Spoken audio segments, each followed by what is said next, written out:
తిరుపాన్ని రెండు భాగాలుగా తీసుకుంటే మొదటి భాగం ఈ వెంట అయిపోతుంది. అది మొదటి తిరుపావు అంటారు.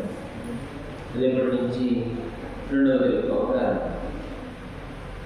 ఈ మొదటి తిరుపావులో ఇప్పటిదాకా మొదటి 5 రోజుల్లో వ్రతానికి ఆచరించడానికి ఎలాంటి విధి విధానాలు ఉన్నాయో, ఆ వ్రతం ఆచరించడానికి అధికారంలో ఆ వ్రతం ఫలాన్ని ఎవరిస్తారో, ఆ ఫలం పొందడానికి మనం ఏం సాధన చేయాలో, అలా చేయడానికి ఆ వ్రతాన్ని ఆచరించడానికి కావాల్సిన మన నియమాలు ఏమున్నాయో, ఆ తర్వాత ఆ ఆచరిస్తే కలిగే ఫలం అంతా కూడా అందరికీ లోకందరికీ కూడా కలిగేటట్టుగా ప్రార్థన చేయడం, తిరుపావళి వ్రతాన్ని అనుష్ఠించడానికి అనుకూలంగా మార్గశీర్ష స్నానం చేయడానికి అవసరమైనటువంటి వర్షాన్ని కురిపించడం చెప్పేసి ఆ వానదేవుడు ప్రార్థిస్తారు. మరి శ్రేయాసి గోవిజ్ఞాని అనడం చేత ఒక మంచి పని చేయాలి అంటే అనేక ఇబ్బందులు ఉంటాయి. మనం చేసేటువంటి వ్రతం ఐహిక ఆముష్మిక ఫలాలు ఇచ్చేటువంటి అత్యంత దివ్యమైనటువంటి వ్రతంగా ఆ వ్రతం ఆచరించాలి అంటే మనకు ఒక అర్హత ఉండాలి. మనం ఈ మానవ జన్మ వచ్చినప్పుడు ఇంతకు పూర్వము ఎన్ని జన్మల్లో ఏమేమి కర్మలు ఆచరించామో ఆ కర్మఫలాన్ని పోతే తప్ప పరమాత్మను పొందలేము అనేటువంటి విషయాన్ని వివరిస్తే అసలు ఆయన దగ్గరికి మనం రావడమే చాలు, ఆయన చూడగానే మన కర్మఫలాలన్నీ కూడా విడిచిపోతాయి అన్నట్టు ఆండగా జయకు 5వ వాసం దాకా మనల్ని మొట్టమొదట ఈ సందర్భాన్ని తెలియజేసింది. మొదటి 5 వాసాలు. అనంతరం 6వ వాసం నుంచి 15వ వాసం వాటి వరకు కూడా భగవంతుని మనం పొందాలి అని అనుకున్నప్పుడు ఈ భగవద్ అనుభవంలో మనకంటే ముందు ఉన్నటువంటి గొప్పవారిని మహాపురుషులు మనం సేవించుకుని వారి యొక్క కృషికారం చేత స్వామిని సేవించేటువంటి అధికారం మనకి సంప్రాప్తించాలి అని ఒక్కొక్క గోపికని ఒక్కొక్క మహాపురుషులుగా ఒక ఆడవారిగా మనం భావించుకుంటూ ఇప్పటిదాకా 9 మంది గోపికలను మేల్కొంటూ వారిని మన గోష్ఠిలో ఉంచుకుంటూ ఈవేళ 10వ గోపిక ఇంటికి చేరుతారు మాట్లాడతారు గోష్ఠి. దాంట్లో మన ఆత్మకి కావాల్సినటువంటి శ్రమ ఇత్యాది గుణాలని కూడా కలిగి అహంకారం అనేటువంటి నివృత్తి పరమాత్మని పొందడానికి ఒక రూపం అనేటువంటిది మనకి ఆ మహాపురుషుల యొక్క కృషిగా అనేది మనకి ఏర్పడుతుంది. ఈ వేళ రేపటి నుంచి మొదటి 5 వాసాల్లో మనం పరమాత్మని మనం ఆశ్రయిస్తాం. పరమాత్మని ఇప్పటిదాకా భాగవత ఆశ్రయణం అయింది. అంటే మహాపురుషులు ఏంటంటే భగవత్ సాధనలో ముందుని పెడుతూ ఉన్నటువంటి భక్తుల యొక్క ఆశ్రయాన్ని మనం సాధించగలిగే. ఇక్కడి నుంచి భగవత్ ఆశ్రయం అంటే భగవంతుని ఆశ్రయించాలి. ఇక్కడి నుంచి భగవంతుని ఆశ్రయించాలి అంటే ఏం కావాలి అంటే ఆ భగవంతుడు ఎవరి అధీనంలో ఉన్నాడో మనం తెలుసుకోవాలి. ఆ అధీనంలో ఉన్నటువంటి వాడిని మనం సేవించడం ద్వారా మంత్రరూపమైనటువంటి అమ్మ అశోలోని ఆ తర్వాత నెక్స్ట్ తర్వాత చెట్టు పాత్రలో మనకి కలుగుతుంది. దాన్ని మనం మీరు తెచ్చుకోలేదు. మరి ఈవేళ తిరుపావళి మొత్తానికి కూడా తిరుపావళి అనేది ఒక మణిపూసలతో పేర్చినటువంటి ఒక దండ అనే విశేషంగా మనం భావిస్తే కింద మన లాకెట్ ఉంటారు కదా, ఆ లాకెట్ అనేది ఒక మేరు పూస అంటారు. మేరు పూస అంటే ఒక పెద్ద పూస అనమాట. ఆ పూస ఆ దండకి ఎంత అందాన్ని ఇస్తుందో తిరుపావళి అనేటువంటి దివ్య ప్రబంధానికి 7 పాసన అంత అందాన్ని ఇస్తుంది అని అంటారు. 7 పాసనలో ప్రధానంగా ఉత్తమమైనటువంటి వైష్ణవుడికి అంటే ఉత్తమమైనటువంటి భాగవతుడికి ఉండవలసినటువంటి లక్షణమైనటువంటి క్షమ అనేటువంటి లక్షణాన్ని గురించి మనం చెప్తారన్నమాట. మాట్లాడతారు దీంట్లో శమము దమము బాహ్య ఇంద్రియ నిగ్రహం అంటే మనకి పరమాత్మ 5 జ్ఞానేంద్రియాలు 5 కర్మేంద్రియాలు కలిగించారు. ప్రత్యక్ష జ్ఞానాన్ని చెంది కన్ను చెవి నాలుక చర్మం ఇచ్చారని ఒక 5 వాటిని బాహ్య ఇంద్రియాలు అంటారు. శమం అది శమం. మరి దమము అని అంటే అంతరింద్రియాలు మనస్సుని తర్వాత ఇత్యాది మిగతా ఇంద్రియాలు మనం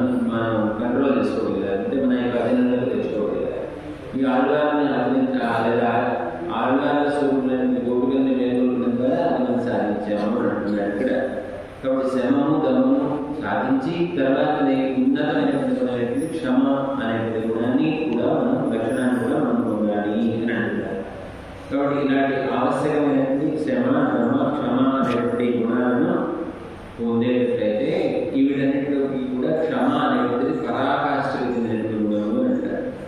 సాధారణంగా ప్రతి వ్యక్తిలో ఏదో ఒక దోషం ఉంటుందండి. మనం కర్మని ఆచరించడం కోసమే మనం ఈ మానవ జన్మ ఎత్తిన తర్వాత భూమండలానికి మనం చేసేటువంటి పనిలో కొంత పుణ్యమో కొంత పాపం అనేది ఉంటుంది. సరైన ఉండకుండా ఏముండదు. నేను పుణ్యం చేస్తానని అనుకున్నా కూడా ప్రామాణికంగా ఎక్కడో చోట ఎవరినో చోట కనీసం మనసులో వాటి గురించి చెడుగా అనుకున్నా కూడా అది కర్మ కిందకే వస్తుంది.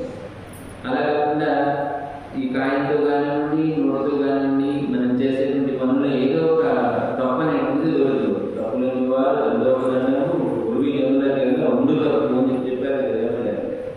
కాబట్టి ఉరివి అంటే భూమి మీద పుట్టిన ప్రతివాడు ఏదో తప్పు చేస్తూనే ఉంటాడు. సీతమ్మ ఆంజనేయ స్వామి అమ్మని ఎదుర్కొంటే ఎక్కడికి వెళ్ళాడు? అశోకవనానికి వెళ్ళాడు కదా. సరే ఆయన ఎదుర్కోలేకపోయాడు, ఆయన వల్ల కాలేదు. ప్రార్థన చేశాడు. అమ్మాయి దానిగా అశోకవనంలో దర్శనం ఇచ్చింది. దర్శనం ఇచ్చిన తర్వాత ఆమె పడుతున్నటువంటి బాధని కూడా చూశాడు. ఆ రాక్షస అంటే ఆ స్త్రీ రాక్షసులందరూ కూడా ఆమె పడుతున్నటువంటి బాధలు అన్నీ కూడా చూశాడు. అమ్మ సీతమ్మ నువ్వు నాకు ఒకసారి అనుమతిస్తే వీళ్ళందరినీ కూడా వెంటనే నేను పడతానని చెప్పేసి అన్నట్ట అనుమతి. అప్పుడు అది అవుతుంది. ఎవరు మన సీతమ్మ గారు ఏమంటుంది? అది దీన్ని సీతా చరమ శ్లోకం అంటారు. ఏమంటే పాపానాం వా శుభానాం వా వదర్హానాం లౌగమ కార్యం కరుణమార్గేణ నకశ్చిత్ అపరాధతి అని అంటారు. చివరిలో చెప్తున్నారు నకశ్చిత్ అపరాధతి అని అంటున్నారు. అంటే ఈ లోకంలో తప్పు చేయని వాడు ఉంటాడయ్యా. లవంగమ అంటే ఇక్కడ ఆంజనేయ స్వామి ఉద్దేశిస్తూ చెప్తూ ఉంటాడు. మనం పాపానాంబా శుభానాంబా అంటే ఇటు సత్పురుషుల్ని అలాగే పుణ్యాత్ములు వీళ్ళని మనకి ఎలాంటి భావన ఉంటుంది? ఆదర అభిమానాలు మనం చూపిస్తాం. మంచి వాళ్ళు సత్పురుషులు వాళ్ళు కనిపిస్తే దాన్ని సమర్పించడం, వారికి ఏదైనా చేయడం, వాళ్ళకి ఏదైనా చేయడం చేస్తాను. అలాగే పాపాలు ఎంతటి పాపం వాడికి శిక్ష వేస్తే వాడిని వధించాలి, వాడి తలకాయ తీసేయాలి. అలాంటి శిక్ష చేసినటువంటి వాడిని కూడా అలాంటి చంపదగినటువంటి వారి విషయంలో మనం వెంకరం చూపాలి. ఇది క్షమ అనేటువంటి గుణం. ఇలాంటి గుణాన్ని కనుక అంటే పుణ్యం చేసిన వాడిని లేదా తర్వాత ఏమంటారు సత్పురుషుణ్ణి వాళ్ళే గౌరవించిన పెద్దలు గొప్పేం కాదు. తప్పులేని వారు దండోపదండం ఒరిజినల్ ఇంకో పదం చెప్పాడు. ఉపకారం చెప్పాడు కదండి. నీకు అపకారం చేసిన వాడికి కూడా నువ్వేం చేయాలి? ఉపకారం చేసి వదిలిపెట్టమని చెప్పారు. అలా చేస్తే చాలు, వాడికి పెద్ద శిక్ష విధించింది అని చెప్పారు. కాబట్టి పాపాత్మ విషయంలో కూడా వాటి చంపదగినటువంటి శిక్ష అనుభవించాల్సినప్పటికీ కూడా వాటిని కనికరించుకోవాలనేటువంటిది గొప్ప లక్షణము అన్నట్టు అమ్మ సిద్ధమని చెప్తుంది ఆంజనేయ స్వామి. అయితే మనందరం తప్పులు చేస్తూనే ఉంటారు. ఆ తప్పులు మనం అంగీకరించడం చాలా కష్టం కదండి. మనం చేసే తప్పులు తెలిసినా ఎవరైనా చూపిస్తే దాన్ని అంగీకరిస్తామా? అంగీకరించగలిగితే మనం నిర్మించినటువంటి గొప్ప ఉత్తమ పురుషుడు లేడు అని చెప్తారు. మనలో ఇక్కడ ఉండటాలి. మనలో ఉన్నటువంటి తప్పును మనం అసలు ఒప్పుకోం. దాన్ని ఒప్పుకోకుండా దాన్ని కప్పించుకోవడానికి ఇంకా తప్పులు చేస్తుంటాం. మొదటి. రెండోది, మనలో తప్పు ఉన్నప్పుడు ఎవరైనా ఎత్తి చూపినప్పుడు బాధపడకుండా ఉండగలి. అలా బాధపడకుండా ఉండగలిగితే తప్పు నేనే చేశాను కనుక తను ఒప్పుకోగలిగితే అది ఉత్తమమైనటువంటి ఉదాహరణ. అసలు నీలో ఏ తప్పు లేదు, పక్కవాడే నేను ఏదో చేయాలని అనుకుంటాడు. నీలో లేనటువంటి తప్పుని ఎత్తి చూపినప్పుడు కూడా నువ్వు కూడా అనుకోదు. మన మనసు ఊరుకోదు, నోరు ఊరుకోదు. వాడి మీద ఇంకా ఏదో తిరిగి పిచ్చిగా మాట్లాడతాడు. అంటే నీలో దోషం లేకపోయినప్పటికీ కూడా ఆ దోషాన్ని ఎవరైనా ఎత్తి చూపినప్పుడు నాలో వృద్ధిగా ఉంటుందని చెప్పేసి ఆ దోషాన్ని కూడా నువ్వు కనుక అంగీకరించగలిగితే అది ఉత్తమ పురుష లక్షణము, అది ఉత్తమ వైష్ణవ లక్షణము అని చెప్పి చెప్తారు. అలాంటి గుణాన్ని మనం ఆలోచించడం అనేటువంటిది చాలా కష్టము అని అంటారు. ఇప్పుడు ఒక మాట చెప్తారు. రూక్షాక్షరాన్ని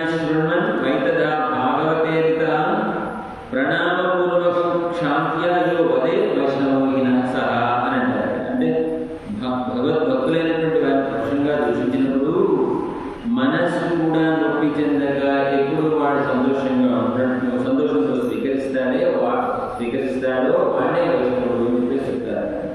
ఈ విష్ణుముఖంలో పరాకాష్ఠకు చెందినటువంటి ఈ క్షమానకుడు అని చెప్పేసి చెప్తున్నారు అనమాట.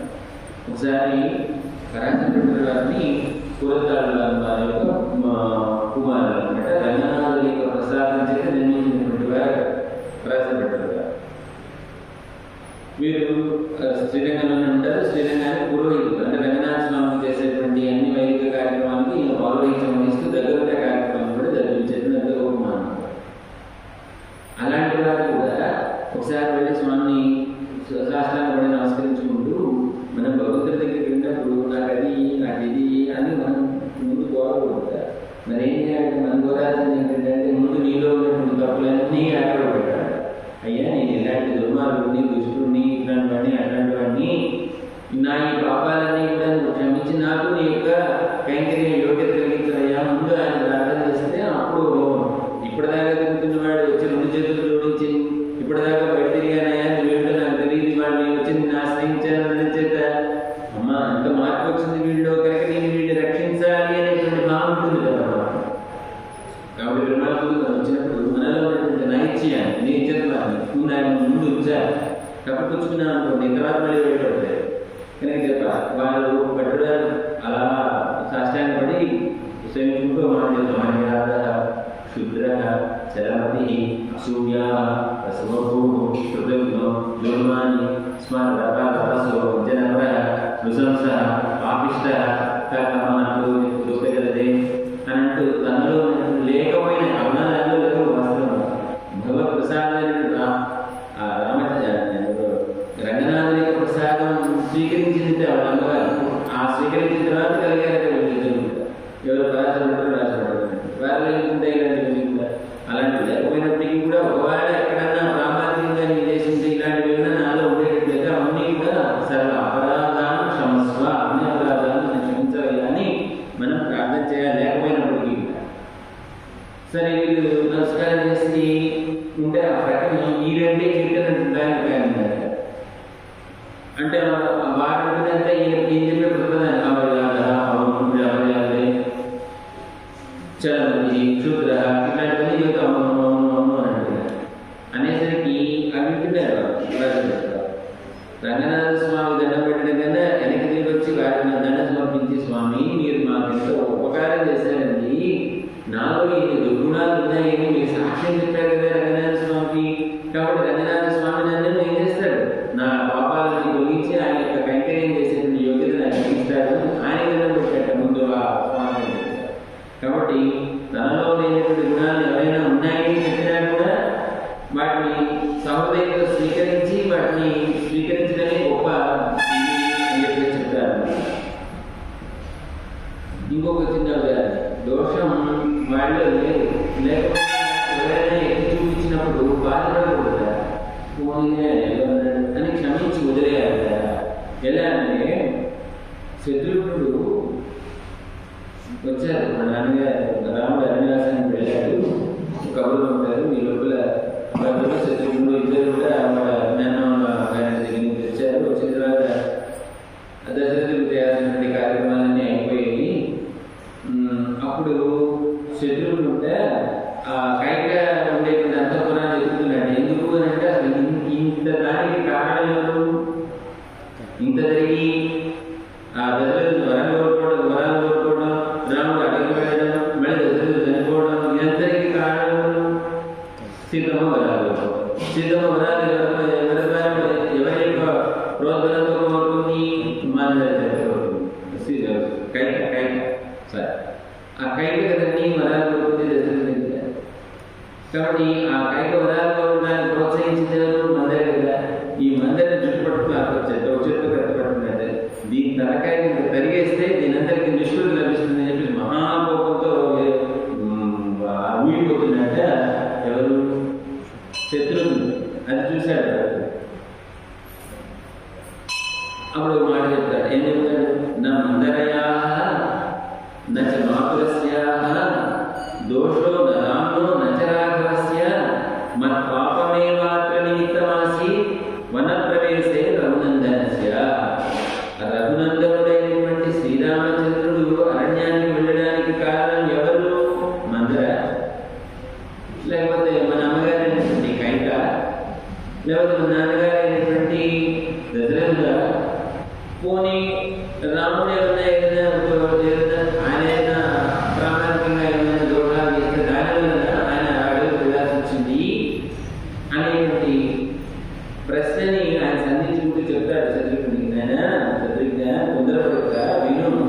వీళ్ళందరూ ఎందుకు కారణమవుతారు?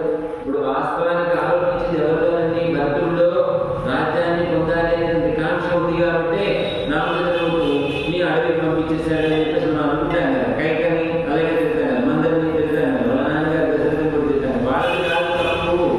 ఎందుకంటే మందరి కైకమ్మతో పంపించినటువంటి అరవణకు దాసి అని అంటారు. కానీ ఈయని కైకని పెళ్లి చేసుకుంటాడు కదా ఎవరు, మన దశరథుడు. ఆ దశరథుడు పెళ్లి చేసుకుని వచ్చేటప్పుడు వాళ్ళ పుట్టింటి వాళ్ళంటే ఏం సేవ చేయడం కోసం ఎవరు పంపిస్తారు? ఒక దాసి జనాన్ని పంపిస్తారు. అలా వచ్చినటువంటి అరవణకు దాసి. ఆమె వేరే ఇతర దేశం రాదు కదా. కాబట్టి తనకి ఏదో కొంచెం ఏదో మనసులో ఉంటుంది కదా, నేను పనిచేసి పెట్టేటువంటి అమ్మగారు కైకమ్మ గారు కొడుకు రాజు అయితే నేను చూస్తే ఆనందపడాలి కోరిక ఉండొచ్చు కదా. అది తప్పే కాదు. అందువల్ల గుర్తు చేసింది ఒకసారి సీత కైకమ్మకి, అమ్మా నీకు 2 వరాలు ఇస్తానన్నాడు కదా, ఆ 2 వరాలు కోరుకున్నావు. ఇప్పుడు నీ కొడుకైనటువంటి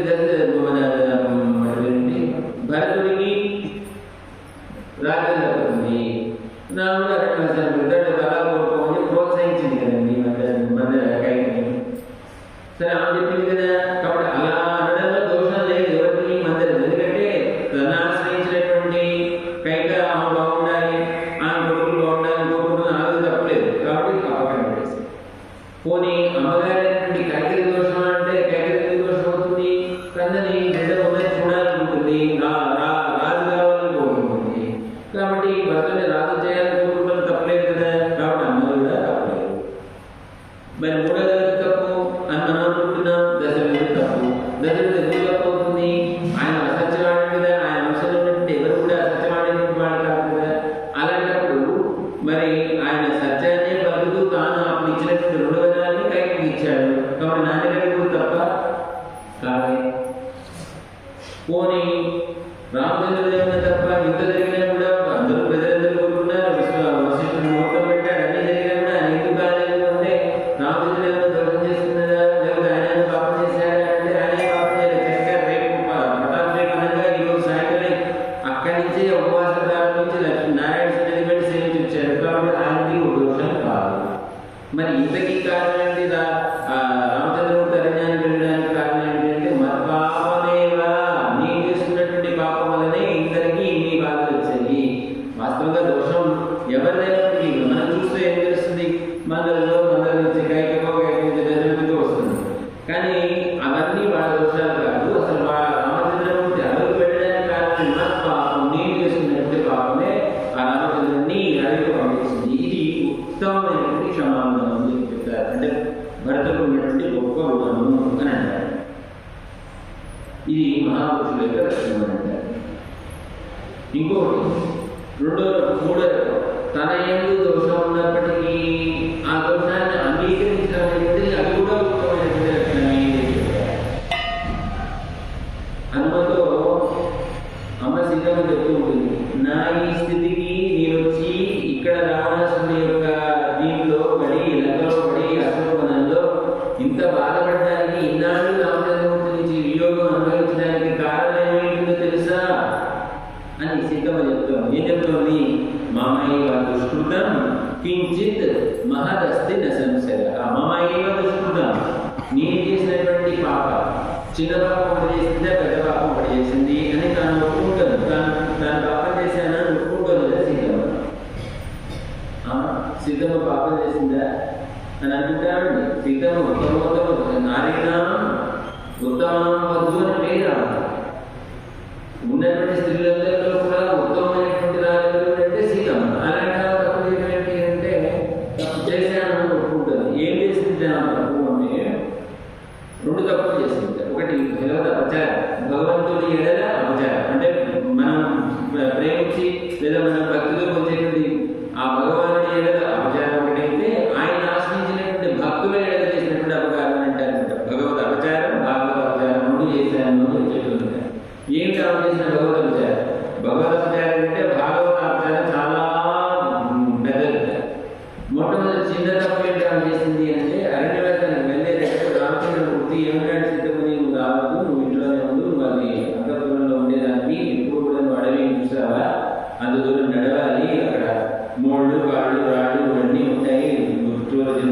రాక్షసులు ఉంటారు, నువ్వేం వస్తావు, నువ్వు ఇంట్లోనే ఉండి భర్తలను మామగారిని సేవించుకుంటూ మందులు సేవించుకుంటూ ఉన్న చెప్తానే ఉంది.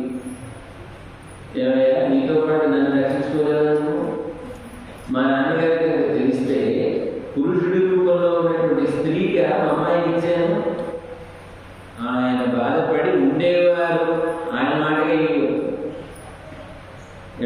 రామస్వామి తీసుకెళ్ళాలంటే కష్టం. ఆయనకి ఏమండి ఆయన మనసు నొచ్చుకునేటట్టుగా పురుషుడి రూపంలో ఉండేటువంటి స్త్రీగారు అని మా నాన్నగారు బాధపడి ఉండేవారు. అది భగవంతుడు ఎలా చేసినటువంటి అవచారాన్ని చిన్నతనం. సరే ఏంటంటే ఆ మాటనే స్త్రీకి ఒప్పుకున్నాడు, తీసుకెళ్ళాడు, వెళ్ళింది. అరణ్యవాసంలో జరిగే సందర్భంలో ప్రాకృతికమైనటువంటి దానికి వశపడి ఎదురుగా ఉన్నటువంటి బంగారు బులేడు నాకు కావాలి అని కోరింది. పక్కన ఉన్నటువంటి పరమాత్మ గొప్పవాడ, ఎదురుగా కనిపిస్తున్నటువంటి బంగారు బులేడు గొప్పవాడ అంటే ప్రకృతిలో మనం చేరిన తర్వాత ఈ ప్రకృతి మనల్ని ఏం చేస్తుంది, మోహింపజేస్తుంది. అంత సీతమ్మకుండా ఆ బంగారు లేడి వల్ల పడిపోయింది, నాకు అదే కావాలి అని కూర్చుంది. ఇది మాయ రాక్షసులు సంచరించేటువంటి అడవి, అది బంగారు లేడు రంగులో ఉండవు కదా, నువ్వు ఎలా కావాల్స్తున్నావు అంటే లేదు నాకు అదే కావాలని పట్టుబడితే సార్ నేను తీసుకొస్తానే ఏం లేదు. కొంచెం దూరం వెళ్ళాడు, దాన్ని ఎప్పుడు పడ్డాడు, దాన్ని ఒకటి ఎవరు పడ్డారు వచ్చింది బంగారం లేడు వచ్చింది ఎవరు? మారించుడు సీతమ్మకు భయసింది. అమ్మో నేను అనవసరంగా పంపించానే, రాముడికి ఏం ఇబ్బంది కలిగిందో, రాముడికి ఏం కష్టం కలిగిందో కదా, లక్ష్మణ నువ్వు వెళ్ళి పడింది. అప్పుడు లక్ష్మణుడే ఉన్నాడమ్మా, నువ్వు రాముడి యొక్క శక్తిని నువ్వు అంచనా వేయలేకపోతున్నావు, రాముడు పరమపురుషుడమ్మా, పరాత్పరుడు, ఆయన శక్తి సామర్థ్యాన్ని నీకు తెలియదు అని చెప్పేసి చెప్పాడు. మీరకుండా ఏం చేసింది, లక్ష్మణుడిని దూషించింది. నీవు మనసులో ఏదో పెట్టుకున్నావు, నువ్వు వెళ్ళాలంటే వెళ్ళవద్దని చెప్పేసి కొంచెం లక్ష్మణుడి మనసు గాయపడే విధంగా మాట్లాడింది సీతమ్మ. సరే లక్ష్మణస్వామి చెప్పాడు, నీవు నీ ఆజ్ఞ ప్రకారం నేను వెళ్తున్నామా, నువ్వు చాలా జాగ్రత్తగా ఉండదు అన్నాడు. వెళ్ళిన తర్వాత ఏం జరిగింది, రావణాసురుడు వచ్చాడు, తీసుకెళ్ళాడు. కాబట్టి ఇక్కడ లక్ష్మణుడి యొక్క మనసు గాయపరచడం అనేటువంటి పెద్ద తప్పు, ఎందుకంటే భాగవతుడు ఆయన. కాబట్టి ఆ పెద్ద తప్పు, రాముడిని దూషించినటువంటి చిన్న తప్పు, ఈ రెండింటి వల్ల నేను ఇంతకాలం రాముడిని విడిచి 10 నెలల పాటు అలంకలో పడి ఉండడం అనేటువంటిది, ఇంకా నా మీద దగ్గరికి రాముడు రాకపోవడానికి కారణం అనేటువంటిది నేను చేసిన తప్పే అని చెప్పేసి ఆమె ఒప్పుకుంటుంది. కాబట్టి అలాంటి మన తప్పుని మనం ఒప్పుకొని తీరవలసిందే. అలా తీరేటట్లయితే దాన్నే మనం ఏమంటాము, క్షమాపణము. ఒకవేళ ఉన్నా లేకపోయినా ఎదుటివాడు నీలో ఇలాంటి దోషం ఉంటే చెప్పినా కూడా దాన్ని మనం ఆనందంగా స్వీకరించగలిగితే ఉత్తమమైనటువంటి లక్షణము అంటూ ఇలాంటి వాసనలో మన అడ్డని చెప్తారు. ఒకసారి వాసనాన్ని ఆడుకుని అర్థం చేసుకునే ప్రయత్నం చేద్దాం. ఎల్లే செல்லநடையே மின்னங்கை நீர் போதர விண்ணேன் வல்லன் கட்டுரை பண்டேன் வாழ்விருதும் வள்ளியின் நீங்களே நானைதா தாழ்வுகா கொல்லையனை போதாய் உனக்கென்ன வேறுடமை எல்லாரும் போந்தாரோ போந்தா உன்னெண்ணிக்கொள் வல்லானை ஒன்னாரே மாத்தாரை மாத்தனை கொல்லானை மாயனை பாடே தருவான் ஆண்டாடு ఈ పాసరం మొత్తానికి దుర్భావి మొత్తానికి ఒకటే ఒక్క పదాన్ని వేస్తుంది నారాయణ. దీంట్లో 4వ పాదంలో నానేగా నానేగా నాయుడుగా నానేగా నాయుడుగా అనేటువంటి ఒక్క పదాన్ని నేనే అగురు కాక అంటే నేనే అగురు కాక అంటే నీలో లేనటువంటి దోషాన్ని ఏదైనా చూపించినప్పుడు నువ్వు వాళ్ళు అన్నారు కదా అని చెప్పేసి వాళ్ళకి మళ్ళీ తిరగబడకుండా ఆ పోనీ లేదా నాలోనే ఆ దోషం ఉందేమో అని నువ్వు కనుక అంగీకరించగలిగితే అది గొప్పది. ఇంతకుముందు నానేగా నాయుడుగా అనేటువంటి ఒక పదాన్ని వేసిన అదే ఈ పాసనానికి అందరికీ ఈ తిరుపాలడానికి కూడా గొప్ప ఒక మణిపూస లాంటిది అని చెప్పేసి చెప్తారు. ఒకసారి అర్థాన్ని తెలుసుకునే ప్రయత్నం చేద్దాం. ఎల్లే ఎల్లే ఆ లోపల పడుతున్నటువంటి గొప్పకి ఎలా ఉంటుందా, నిన్న శంగోడు శంకరమే పాడ అన్నట్టు వాళ్ళందరూ కూడా శంఖ చక్రాలు ధరించినటువంటి వాడు, మరికాకులైనటువంటి వాడు, ఆ పరాత్ముడి పాడ అంటే వాళ్ళందరూ కూడా నామ సంగీతం చేసుకుంటూ వస్తూ ఉంటే ఆ నామం ఈయన చెవినబడి ఆమె ఈమె కూడా లోపల పాట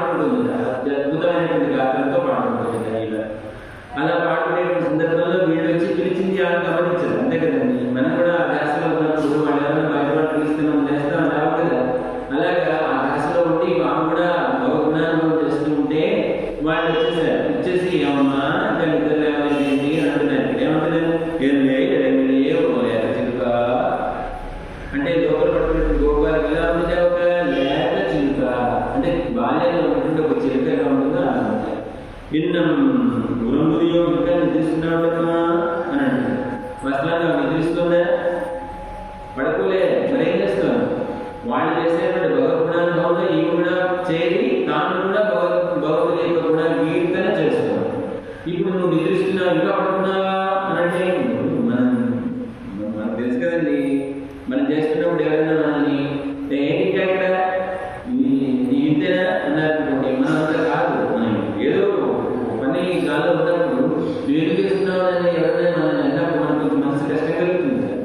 నేను ఇంకా నిద్రపోతున్నావా ఇంకా అంటే నేను నిద్రపోవట్లేదు, వాళ్ళకి తెలియదు. కానీ నిద్రపోతున్నట్టుగా ఉన్నది భావిస్తుంటున్నారు. భావిస్తున్నప్పుడు ఇంకా నిద్రపోతున్నావు అంటే కాస్త జిల్లు అని అనిపిస్తుంది కదా మనసుకి. చెల్లెన్నడయ్యే ఈ పాత్ర మొత్తం కూడా లోపల భాగంగా బయట ఉన్నటువంటి గోపికలు మాట్లాడేటువంటి ఒక సంభాషణ గీతంగా ఉంటుందన్నమాట ఈ పాట. చెల్లెన్నడయ్యే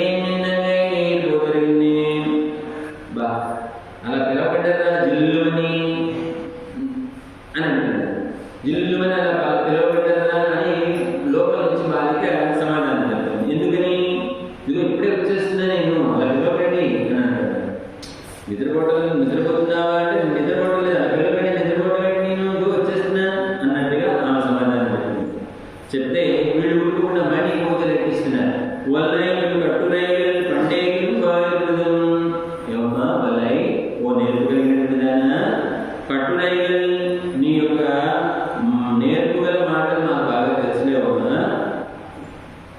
పండేలు బాగుంది నీ నోటి యొక్క దుస్తనం మాకు నీ ఇంతకంటే ముందు తెలిస్తే అన్నట్టుగా వీళ్ళు కొంచెం మనసుగా బయటపడినట్టు కొంచెం వడి గడి మీరే కడుగులు అని చెప్పి మళ్ళీ మాట చేస్తారు. వెంటనే ఆ పక్కన అయ్యో ఇంతమంది భాగవతులు నా కోసం వస్తే నాలో లేనటువంటి దాన్ని వారు అన్నప్పటికీ కూడా నేను దాన్ని స్వీకరించాల్సిన దాన్ని మళ్ళీ తిరిగి నేను మీరే కట్టినప్పుడు అని చెప్పేసి నేనైనా మాట్లాడతాను అని చెప్పేసి తెలుసుకుంటాను. భాగవతులు వారి వాళ్ళలో గొప్ప లక్షణాన్ని కనుక వెంటనే పక్కనే దాన్ని చదువుకోవడం కోసం ఏమంటుంది? నానేదా న్యాయుడుగా నేనే కట్టాను, నేనే అవుతాను, మీరు అనుకున్నటువంటి దాన్ని నేనే అవుతాను. వల్లైని పోదాయి ఏమన్నా ప్రత్యేకత. ఇంతమంది కలిసి మేమందరం వచ్చి నీ వాకిటి కూర్చుంటే నువ్వు ఒక్కదానివే. అందరం కలిసి వంట చేసుకుని తింటే అందంగా ఉంటుంది, అద్భుతంగా ఉంటుంది, రుచిగా ఉంటుంది. కానీ వేరు ఒకటి పెట్టుకొని నీ వ్యవసాయం చేసుకుంటూ కూర్చుంటే నీకు రుచిస్తుందమ్మా, ఇంతమందిలో వచ్చి కావాలని నీకు తెలియదా అన్నట్టుగా కొంచెం ఇబ్బంది లోపల వాళ్ళకి అన్నారన్నమాట. వల్లైన పోదా వినకన్నా వేరడమే. అవునా వచ్చేసాను, మీరు కంగారు పడకండి, అడగడకండి, మీరు అలా మాట్లాడకండి, వచ్చేసాను పోనీ ఆ రోజు నాదే, నేనే నిద్ర కావలేదు గవాలని మీకు సమాధానం చెప్పలేకపోయాను, వచ్చేసాను కదా చెప్పండి. అందరు వచ్చారా? వెళ్ళాలని పోందారో అందరూ వచ్చేసారా? అందరూ వచ్చేసాం. పొందండి అందరూ వచ్చేసాము. పొందండి నువ్వు వచ్చి ఒకసారి మన అందరినీ చూసి అందరినీ లెక్క పెట్టుకొని అందరూ వచ్చామో లేదు అని అడుగుతున్నారు. ఇక్కడ దీనిలో ఉన్నటువంటి సారస్యం లెక్క పెట్టుకో, అందరినీ ఒకసారి చూసి మమ్మల్ని అందరినీ వచ్చినటువంటి 5 లక్షల మందిని ఒకసారి దేవాలు చూసి మమ్మల్ని అందరూ వచ్చారా లేదని లెక్క పెడితే అప్పటిదాకా ఆమె యొక్క అద్భుతమైనటువంటి ఆమెని సేవించుకోవడం తద్వారా ఆమె లెక్క పెట్టుకోవడం అంటే 1 2 3 4 లెక్క పెట్టుకుంది కదా. ఆమె యొక్క కరస్పర్శ అంటే భాగవతుల యొక్క దర్శనము, భాగవతుల యొక్క కరస్పర్శ మనం కోరుకోవాలి అని ఇక్కడ చెప్తున్నారు. అంతసేపు ఆమె మనం చక్కగా సేవించుకోవచ్చు, తర్వాత మన దోస్తులు అనుకోవచ్చు, ముందుకు తీసుకెళ్ళచ్చు అనేటువంటి భావన. వచ్చారంటే అలాగే కూర్చున్నా సరే అయ్యారు. ఇక వచ్చి ఏం చేయాలట? వల్లానై కొన్నానై మాతానై మాతరిక వల్లానై మాయనై పాడ. చాలా బలంగా కలిగినటువంటి ఏడుగు సహరించినటువంటి వాడు, అలాగే శత్రువుల యొక్క బలాన్ని నశింపజేసినటువంటి వాడు అయినటువంటి మాయావి అయినటువంటి ఆ కృష్ణుని గురించి మనం పాడుతూ ముందుకు వెళదాం బాబమ్మా అన్నట్టు వెళ్ళి గోపాలను మేలుకుంటున్నారు. వేడి వాసనలో వెళ్ళే లేకడియే నృదేవన చేత ఓ లెక్కగా ఇంకా నిద్రిస్తున్నావా ఏమన్నా అందరం భవనాలు వేసుకుని ఇంటికి వచ్చాం కదా. ఆ గానాలు పడుతుంది కూడా గానం చేస్తుంది, అది వినలేదు కనుక అని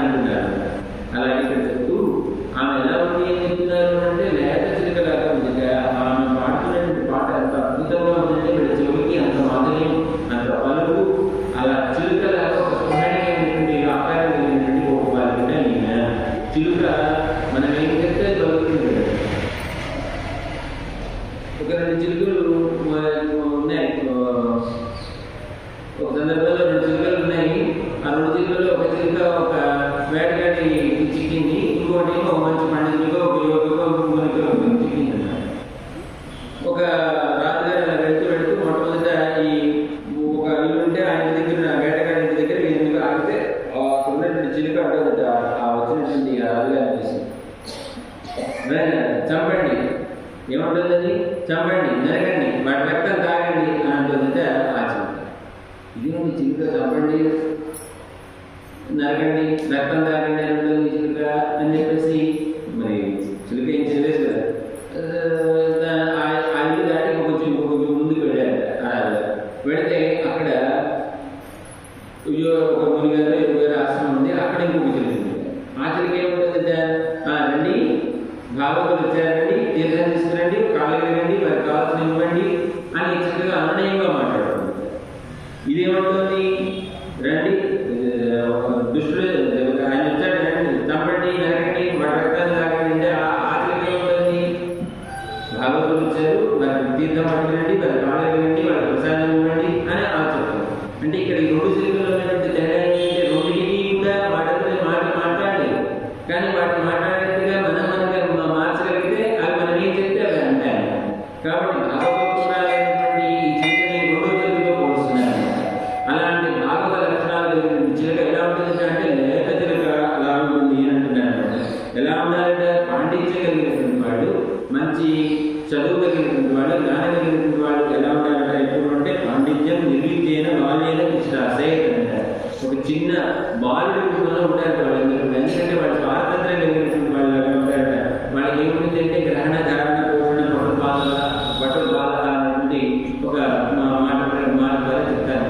ఆ బాల్యంలో ఉన్నటువంటి వాళ్ళకి ఉన్నటువంటి పట్టత్వం ఏమిటంటే విషయాన్ని తొందరగా గ్రహిస్తారు, తర్వాత దాన్ని ధారణ చేస్తారు, తర్వాత దాన్ని పెంచి పోషిస్తారు అనేటువంటి ఆ భావన వీళ్ళలో ఉంటుంది. అలాంటి నేర్పు కలిగినటువంటి గోపాలిక ఈ గోపాలిక చెల్లెన్నడయ్యేమిన్నవే జరిగింది ఏమన్నారా ఇల్లు నడవకడదా, నేనే ఖాళీ కూర్చోలేదు, నేను చదవలేదు, నేను కూడా మీతో పాటు ఈ గానం చేస్తున్నాను కదా, మీ మాట వినపడలేదు, వస్తున్నాను పూర్ణులారా అని చెప్పేసి అన్నాడు. వాళ్ళు అనుభవిస్తున్నటువంటి కృష్ణ అనుభవ సౌఖ్యం శ్రావ్యంగా గోపికలకు కంఠం ఎలా కనిపించింది, ఆమె అనుభవిస్తున్నటువంటి మాట వీళ్ళకి కొద్ది కష్టంగా కనిపించి ఆమె కొంచెం ఏదో అనడం జరిగింది అని అంటున్నాను. అప్పుడు ఆ గోపత మీరే పూర్ణులారు, పూర్ణులు కదా, మీరు ఉండేదని నాకు ఎక్కడ ఉందమ్మా అని అంటున్నారు. భాగవతుల యొక్క కంఠంతో ఆనందించి వారిని ప్రశ్నించేటువంటి భాగ్యం నాకు లభించినటువంటి వాడే పూర్ణులు అని అంటున్నారు. వాళ్ళ యొక్క కట్టురేఖలు అనే వారిని మాట్లాడడంలో సమర్థులైనటువంటి దాని కదా మనకు నీ కట్టు మాటలు నీ నోటి నుంచి మేము ముందే ఎరుగుదాము అని అంటున్నారు. నీలో అంటూ వడీరుగండి మీరే అలాంటి వాళ్ళంటే సరే నానేదా అన్నది మహానుభావులు ఏంటంటే రెండు లక్షణాలు గుర్తుపెట్టుకుంటారు. ఒకటి తుమ్యనిందా స్థుతి మౌని అన్నట్టుగా, అంటే మనం నిందించినా లేకపోతే వాటిని ఓడినప్పటికీ కూడా వాటి ముందుకి కూడా సమానంగా భావించేటువంటి వాళ్ళే ఉత్తమమైనటువంటి వాళ్ళు. ఇది భాగవత లక్షణాలు చెప్పినటువంటి ఉత్తమ లక్షణం. నానేదా నేను కట్టుదాను కదా అంటున్నారు. అంటూ వచ్చిన నేను చేసిన వల్ల నేను పోదా వెళ్తున్నమే వేరంగా నిలిచినామా, నీకు ఇది ఏకాంతత ఎందుకు అన్నట్టు వెళ్ళాలని పొందారు అందరూ వచ్చారంటే పొందారు పొందని కూడా అందరూ వచ్చా లేచిగా అందరినీ ఒకసారి చూసి వాళ్ళందరూ కూడా లెక్కించుకోనంటూ వచ్చి ఏం చేయాలంటున్నారు, ఇక్కడ ఉన్నారే ఉన్నారే మాట్లాడే మాట్లాడికి వాళ్ళ ఇష్టమైనటువంటి ఏనుగుని పరమాత్మ ఒక ఏనుగుని చంపాడు, ఒక ఏనుగుని కాపాడు. ఒక ఏనుగుని ఎక్కడ కాపాడాడు, గజేంద్ర మోక్షంలో ఇంద్రజిమ్న మహారాజుగా ఉన్నటువంటి ఆ ఏనుగుని కాపాడాడు. కువలయాటువంటి రెండో ఏనుగుని ఎక్కడ చంపాడు, మొదలులో చంపాడు. ఇక్కడ ఆ ఏను చంపినటువంటి ఏనుగు ఏమిటి అంటే కువలయ పీడము. ఇక్కడ ఏమిటి, కు అంటే భూమి, వలయం అంటే మండలం, కువలయం అంటే భూమండలం. ఈ భూమండలం మొత్తాన్ని కూడా పీడనము అంటే పీడించేది. ఈ భూమండలం మొత్తాన్ని కూడా పీడించేది ఏమిటి అంటే అహంకారము. కాబట్టి అహంకార భూతురాలనేటువంటి ఆ ఏనుగుని సంహరించాడ పరమాత్మ. కాబట్టి మనలో ఉండేటువంటి అహంకారాన్ని తొలగించాల్సినటువంటిది ఎవరిది, పరమాత్మే. కాబట్టి మనం ఆశ్రయించాల్సినటువంటి పరమాత్మని ఆశ్రయిస్తే మనలో ఉన్నటువంటి ఆ అహంకారం తొలగిపోయి ఆయన యొక్క దర్శనం మనకు లభిస్తుంది అని అంటున్నారు. అది ఏనుగు ఒక ఏమన్నారు, వల్లానై కొన్నారై. ఆ కోయాపేడమైనటువంటి ఏనుగుని సంహరించినటువంటి వాడు మాట్లాడే మాట్లాడిక వల్లానే. ఇప్పుడు కంసుడు ప్లాన్ వేశాడు. ఎందుకు బలరామకృష్ణులు ఇద్దరినీ కూడా ధనుర్యాగం మధురికి ఆహ్వానం చేశారు. ఆ వేపలలో ఉన్నంతకాలం ఆయన ఏం చేయలేదని తెలుసుకున్నాడు. వచ్చేటప్పుడే అసలు కృష్ణుడిని వేసేసి కృష్ణుడు అయ్యో కృష్ణుడు చనిపోయాడు, నా అల్లుడు చనిపోయాడు అని చెప్పేసి ఇప్పుడు ఏడవాలన్నమాట. అది వాడి ప్లాన్. అయితే మొట్టమొదటి ప్లాన్ ఏమిటి ప్లాన్ బాగా ఈ ఏనుగు కోలగా పెడినటువంటి ఏనుగు బాగా తాగపోసారు. అసలే మతజాలం పెట్టిందటువంటిది బాగా తాగపోసారట. ఆ పైన కూర్చున్నటువంటి వాడు తాగపోసారు. వాడికి చెప్పాడు, అదే నీ చేతిలో ఏముంటుంది, వాడు మామిడి వాడి చేతిలో ఉంటుంది, అంకుశం ఉంటుంది కదండి. అంకుశం ఏం ఉపయోగపడుతుంది అంటే ఏనుగుని నీటి తినడానికి ఉపయోగపడుతుంది. ఏనుగు ఒకవేళ తప్పుతుందనుకో, ఏనుగు నీ చేతిలో ఏముంటుంది, అంకుశం ఉంటుంది. అంకుశంతో అయినా సరే కృష్ణుడే వేసామని చెప్పాడు ఎవరు, కంసుడు. అది తెలియదు కృష్ణుడికి. పట్టుకున్నాడు, దాని నాలుగు పట్టుకున్నాడు, గీత గీత గీత గీత వేసి వాటర్ కొడితే దెబ్బ వచ్చింది. Plan fail. నెక్స్ట్ ఏంటి, మరి అది అక్కడ ఏర్పాటు చేసినటువంటి ధనుర్వేద యాగం కాబట్టి అక్కడ ఒక పెద్దగా ఒక స్టైల్ పెట్టారంటే, ఒక బలి ఏర్పాటు చేశారంటే, బాగా బండి కలిసినటువంటి ఇద్దరు మల్లులు, ముష్టికాసుడు చాణుడు అనేటువంటి ఇద్దరు మల్లులు పెట్టారు. మల్ల యుద్ధం ఆడించి మల్లుల చేత అందించాలని ప్రయత్నం చేశారట ఎవరు, కంసుడు. ఇది తెలుసుకున్నటువంటి కృష్ణుడు ఆయన వీళ్ళెందుకుంటారండి 12 పిల్లలు, వాళ్ళు పోతే ఏగుల్లా కొండలా అందరూ అనుకుంటున్నారు, అమ్మ ఇంత పిల్లల్ని తెలుసుకొలిపి వాళ్ళ మీదకి వీళ్ళని పోతున్నాడే, ఆ కృష్ణుడికి ఏం కష్టం కలుగుతుందో అని ఆ మధురానగరంలో ఉన్నటువంటి స్త్రీలందరూ కూడా బాధపడిపోతున్నారు. వాళ్ళ కడుపులో ఎందుకంటే ఒక అగ్ని పెట్టినట్టుగా భావన చేస్తున్నారు. అలాంటిది ఏం చేశారంటే వీళ్ళిద్దరికి చిరపడి ఆ మల్లులిద్దరిని కూడా ముష్టికాసుడు చాణుడు అనేటువంటి ఇద్దరు మల్లుని కూడా సంహరించేశారు కదా. ఎవరా ముష్టికాసుడు చాణుడు అంటే మనలో ఉండేటువంటి కామము క్రోధము అనేటువంటి. కాబట్టి ఈ కామక్రోధాలు రెండు ఉన్నప్పుడు దాంతో పాటు అహంకారం కూడా ఉంటే మనం భగవద్ దర్శనం కాదు, మన పరమాత్మ దగ్గరికి మనం చేరలేదు. ఈ రెండు కూడా సంహరించి వాటిని మనం జీవితం చేయాల్సినటువంటి వాడు ఉంటే పరమాత్మ కదా. వల్లనే ఉండాలి, మాట్లాడే మాట్లాడుకోవాలని మాయని మాయా లేనటువంటి శ్రీకృష్ణుడి యొక్క నామాన్ని మనం పాడుకుంటూ ముందుకు పెడదామమ్మా లేచిగా అని అంటున్నారు అనమాట. దీనిలో చెప్పారు. ఇక్కడ చెప్పేటువంటి మాట ఏంటంటే అసలు మన మనస్సే మధురాన్ని, దానికి అధిపతి రాజసర్వం కలిగినటువంటి కంసుడు మన మనస్సు. కాబట్టి అది రాజ్యం చేస్తున్నప్పుడు ఈ రాజసర్వం కలిగినటువంటి వాడు సత్వగుణం కలిగినటువంటి వాళ్ళ దగ్గర రానివ్వరు, అంటే మంచి వాళ్ళ దగ్గర రానివ్వరు. దేవతలు వసుదేవులు సత్వగుణం కలిగినటువంటి వాళ్ళు కాబట్టి వాళ్ళని తీసుకెళ్ళి చర్చాలలో పెట్టేశారు. తర్వాత ఏమైంది, ఈ సత్వగుణ ప్రకాశమైనటువంటి పరమాత్మ ఆ మధురలోనే ఉద్భవించాడు, ఉంటాడు కదండి. ఆ సాత్విక ప్రవృత్తి కలిగినటువంటి స్వామి అక్కడ ఉండలేక ఆ చరసాల నుంచి తప్పించిన ఎక్కడికి వచ్చాడు, దేవతలకు వచ్చి పెరిగాడు. ఆ పెరిగినటువంటి స్వామి అక్కడి నుంచి ఈ రాజస ప్రవృత్తి కలిగినటువంటి కంసుడికి భయపడి దాగినట్టుగా పెరిగాడు. అట్లా దాగి నందయశోదం దగ్గర పెరిగినటువంటి వాడే ఆ నందుదేవుడు అంటే ఆచార్యుడు అంటారు. ఆచార్యుడి కథనాలు ఏముంటుంది అంటే మంత్రం ఉంటుంది కనుక నందయశోదుడు అంటే మా ఆచార్యుడు మంత్రం అనమాట. వారి చేత పెంచబడి అక్కడి నుంచి పరమాత్మ అక్కడికి వెళ్ళి రాజస ప్రవృత్తి కలిగినటువంటి కంసుడిని సంహరించి సాత్విక ప్రవృత్తి కలిగినటువంటి ఆ దేవకి వస్తువులు ఎలా అయితే కాపాడాడో అలాగే మనల్ని కూడా మనలో ఉన్నటువంటి రాజస భావనలు, అహంకారము, కామము, క్రోధం వీటన్నింటినీ కూడా పోగొట్టి ఆయన సాత్విక ప్రవృత్తిని మనలో ప్రేరేపించి భగవద్ అనుభవాన్ని కలిగించాలి అని చెప్పేసి మనం ఇవేటి భాషల్లో చేస్తూ, కాబట్టి మనలో ఉండవలసినటువంటి ముఖ్యమైన లక్షణం ఏంటి అంటే క్షమా అనేటువంటి ఉన్నాయి కనుక ఆ క్షమాగుణాన్ని మనందరూ ఆలోచించుకోవాలి అంటే అన్నాడు కదా ఇవేటి భాష చెప్తారు. మీకు చేశాను రేపు తెలిసినటువంటి